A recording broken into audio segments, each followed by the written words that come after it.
दोस्तों, कल्पना करो, एक अनाथ गरीब लड़का जो सड़क पर खेल रहा है। कोई उसे चोर समझता है, कोई उचक्का, कोई गुलाम। लेकिन उसी लड़के ने कुछ साल बाद पूरे भारत को एक झंडे के नीचे ला दिया। अलेक्जेंडर जैसे विश्व विजेता को भी पीछे हटने पर मजबूर कर दिया। ये कोई फिल्मी कहानी नहीं है, ये है सम्राट चंद्रगुप्त मौर्य की सच्ची कहानी। अगर तुम्हें लगता है कि बैकग्राउंड पैसे या कनेक्शंस के बिना कुछ नहीं हो सकता, तो ये वीडियो अंत तक जरूर देखो। चंद्रगुप्त का जन्म लगभग 445 ईसा पूर्व में हुआ।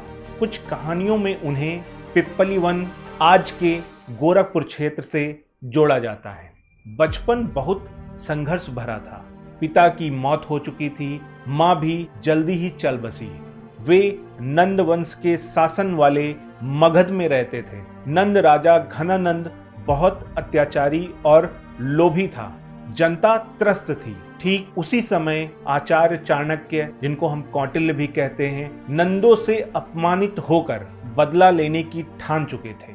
एक दिन चाणक्य बाजार में चंद्रगुप्त को देखते हैं। वो लड़का इतना बहादुर और तेजस्वी था कि चाणक्य तुरंत समझ गए, ये लड़का राजा बन सकता है, सम्राट बन सकता है। चाणक्य ने उसे अपने साथ ले लिया। उन्होंने चंद्रगुप्त को युद्ध कला, राजनीति, अर्थशास्त्र और रणनीति सिखाई। चाणक्य की अर्थशास्त्र पुस्तक की नींव भी इसी दौर में पड़ी। सबक एक, सही गुरु और सही स्किल्स बैकग्राउंड को हरा सकती है। चाणक्य और चंद्रगुप्त ने योजना बनाई नंद वंश को उखाड़ फेंकने की।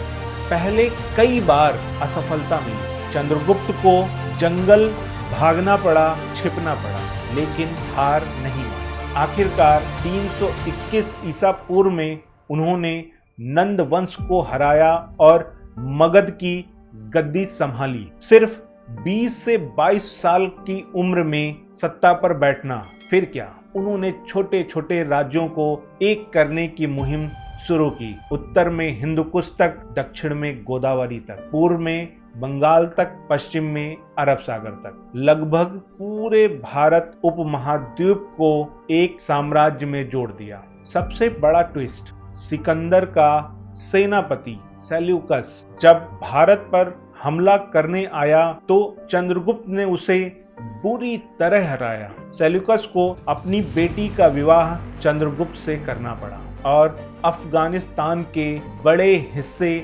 देने पड़े। मौर्य साम्राज्य इतना मजबूत था कि उसमें स्पाई सिस्टम, कुशल प्रशासन, आर्थिक नीतियां और केंद्रीकृत शासन था। मेगास्थनीज जैसे यूनानी राजदूत ने लिखा, यह दुनिया का सबसे व्यवस्थित साम्राज्य है।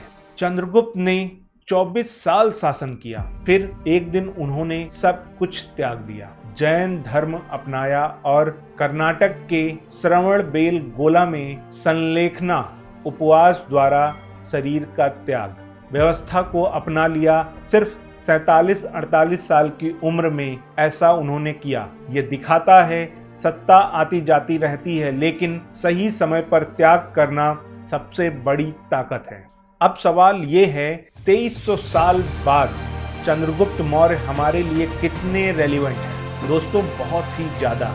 यहाँ कुछ उदाहरण देकर बताता हूँ। एकता की ताकत। आज हमारा देश विविधताओं से भरा है। चंद्रगुप्त ने दिखाया कि अलग अलग संस्कृतियां, भाषाओं और क्षेत्रों को एक मजबूत व्यवस्था के तहत जोड़ा जा सकता है। एक भारत श्रेष्ठ भारत का विचार उनके साम्राज्य से ही आता है। गरीबी से सफलता। आज युवा सोचते हैं, मेरे पास कनेक्शंस नहीं है, पैसे नहीं हैं। चंद्रगुप्त तो अनाथ और गरीब था, फिर भी भारत के सबसे बड़े सम्राट बने। अगली सबक, स्किल्स, गुरु, अटूट इच्छा शक्ति से कुछ भी संभव है। रणनीति और स्मार्ट वर्क। चाणक्य की रणनीति, शत्रु को युद्ध से पहले ही कमजोर कर दो। आज बिजनेस, राजनीति या करियर में यही लागू होता है। ब्लाइंड एग्रेशन नहीं, स्मार्ट स्ट्रेटजी जीत दिलाती है। और आखिरी बात, चंद्रगुप्त सिखाते हैं तुम्हारा जन्म क्या है ये मायने नहीं रखता, तुम क्या बनते हो ये ज्यादा मायने रखता है। अगर ये कहानी तुम्हें इंस्पायर कर रही है तो कमेंट में जरूर बताओ तुम्हारे लिए चंद्रगुप्त का सबसे बड़ा लेसन क्या है। शेयर करो ताकि और युवा ये इतिहास जान सके। आज के लिए इतना ही। जय हिंद।